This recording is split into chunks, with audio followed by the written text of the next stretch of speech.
What you're seeing here is the fake trailer that the Coen Brothers made to raise funding for their first film, Blood Simple. At this point, Joel and Ethan Coen were just two brothers unknown to the world of filmmaking. Joel did work as an assistant editor for Sam Raimi's Evil Dead film, which is why you see Bruce Campbell in the trailer. But being an assistant editor is only one step in the process to becoming a superstar. Joel and Ethan ultimately had a dream, and that dream would not only just spawn this film, Blood Simple, but many other films. Raising Arizona, The Big Lebowski, Oh Brother Where Art Thou, so many movies in their catalog that are timeless classics, and it all comes back to Blood Simple. Something that has always fascinated me about filmmakers is how they got their start. Sometimes filmmakers start out in mediums like commercials and music videos, and little by little they can rise up in those mediums until they have enough credibility to make feature films. Examples of this include David Fincher and Ridley Scott. But then you have other filmmakers that self-fund their own movies, like Darren Aronofsky and David Lynch. And yes, of course, the subject of today, the Coen Brothers. Blood Simple, directed by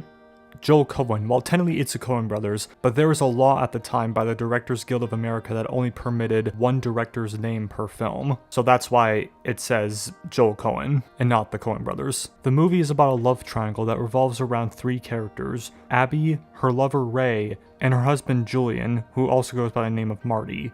The movie also has a private detective named Lauren Visor, and he is a perfect example of Coen Brothers' character, someone who is almost comically cartoonish, yet also very cold on the inside. In fact, I think that perfectly describes what Blood Simple is. A little bit comical, yet also very dark. Stick your finger up the wrong person's ass? It's in reference to that gentleman and my wife. The more I think about it, the more irritated I get.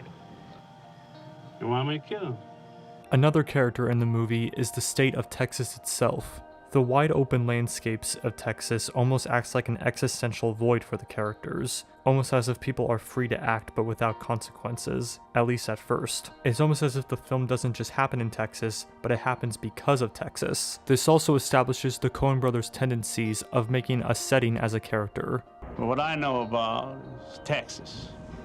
And down here, you're on your own. Truth be told, when I first saw this movie, it felt like I was watching an early version of Fargo. A lot of the early signs of what makes the Coen Brothers great is in this film, and it's not just Frances McDormand. The plot is not only reminiscent of Fargo, but reminiscent of almost every other Coen Brothers film. It's basically representative of a downward spiral of a character. A man gets involved in a criminal situation, and then it spirals completely out of control until everything falls apart in the end. But what makes this movie different than other Coen Brothers movies is that the narrative thrives on miscommunication and mistaken assumptions, with each character acting based on limited or false information. And yes, there are other Coen Brothers movies that do use this tactic, but this film uses it in a way where every scene there is a form of miscommunication. They also used mistaken assumptions to reinforce a theme that the Coens would explore throughout their entire career, which is the randomness of fate and chance. Or a simpler way to put it, bad things happening to really bad people. The characters in Blood Simple are no saints. Each character in this movie has some form of flaw. Let's take the private detective, Lauren Visor. Despite being a private detective, he is a very horrible person. At about the halfway point of this movie, Marty hires the private detective to go and kill Ray and Abby, but instead of killing them, he takes altered photos to Marty and then kills Marty with Abby's gun, not only just to frame the murder on Ray and Abby, but also an attempt to try to steal all of his money. And Ray, for example, is not a very smart character. Despite being warned that if he goes back to the bar he's going to be shot, he decides to go back to the bar anyway to see if he can get his money that Marty owes him. However, Ray ends up coming in on the crime scene first, and when he sees the gun, he believes that Abby was the one who killed him. And throughout the movie, he talks to her as if she knows about the murder, even though she didn't commit it. And it makes sense why he would believe this, because at the beginning of the film, Abby says this. Gave me a little Pearl Hound 38 for our first anniversary. Uh-huh. Figure I better leave before I use it on him. This shows the theme of randomness of fate and chance. as the private detective thinks that he's going to get away with the crime and get Ray and Abby convicted of the murder. However, he did not expect Ray to show up and clean up the murder, which foils the private detective's entire plan. This kind of misunderstanding of certain events is littered throughout the film, especially towards the ending. And throughout the movie, this misunderstanding causes a lot of the characters to go into a complete downward spiral, especially Ray. Truth is, I've been feeling sick the last couple of days.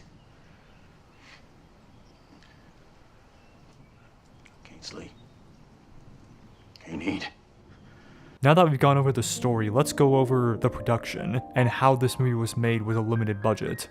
There's a really nice commentary by the Coen Brothers and their cinematographer Barry Sonnenfeld that explains everything that they did in each shot to make the movie work. For example, in the opening credit sequence, they're not actually on the road. Instead, the production assistant is just spraying a hose over the windshield, and they're using fake lights to zoom past the camera each time to set up the opening credit sequence. And also, they used 3 different cars in the opening sequence alone.